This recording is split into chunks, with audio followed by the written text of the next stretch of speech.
দুদিনব্যাপী দিবারাত্রি পাওয়ার বল প্রতিযোগিতা হাওড়ার জগৎবল্লভপুর একতা সংঘের পরিচালনায় 25শে জানুয়ারি ও 26শে জানুয়ারি দুই দিনব্যাপী দিবারাত্রি পাওয়ার বল প্রতিযোগিতা অনুষ্ঠানের আয়োজন করা হয়েছে এবং এই খেলার যে দল প্রথম স্থান অধিকার করবে সেই দলের উপহার হিসেবে থাকছে নগদ 1 লক্ষ টাকা ও একটি এসি এবং সেই দল দ্বিতীয় স্থান অধিকার করবেন সেই দলের উপহার হিসেবে থাকছে নগদ 70,000 টাকা ও একটি এসি।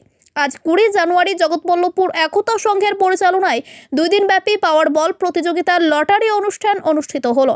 আজকের এই লটারির মাধ্যম দিয়ে প্রথম স্থান অধিকারী করেছেন বানিয়ারা ইয়ংস্টার ক্লাব ভার্সেস কোরিয়া শান্তি সংঘ এবং দ্বিতীয় স্থান অধিকার করেছেন বড়গাছিয়া পাঠান ফ্যান ক্লাব ভার্সেস বদুরচক সবুজ সংঘ এবং তৃতীয় স্থানে আছে রাজ একাদশ ক্লাব ভার্সেস আরমান একাদশ ক্লাব এবং চতুর্থ স্থানে রয়েছেন গাজীপাড়া স্পোর্টিং ক্লাব ভার্সেস সুফি জঙ্গল অ্যান্ড মিরাজ একাদশ সংঘ।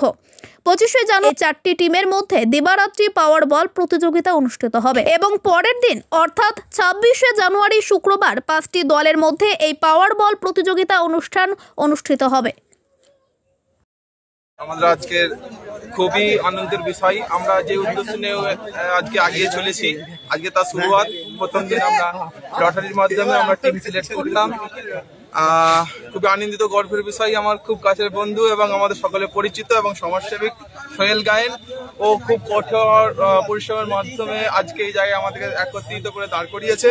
আমরা চাই ঠিক তদ্রূপভাবে সকলের সহযোগিতায় এবং খেলোয়াড় প্লেয়ারদের এবং আশেপাশে যত আমার বন্ধু বান্ধব এবং গ্রামবাসীগণ সবার উদ্দেশ্যে এবং আগত অন্যান্য জায়গা থেকে যারা আসবে তাদের উদ্দেশ্যে জানাই, তারা এসে আমাদের সঙ্গে একসঙ্গে হাত মিলিয়ে কাঁধে কাঁধ মিলিয়ে আমাদের খেলাটি যাতে সুষ্ঠুভাবে পরিচালনা করা যায় সেই চেষ্টা আমরা রাখবো।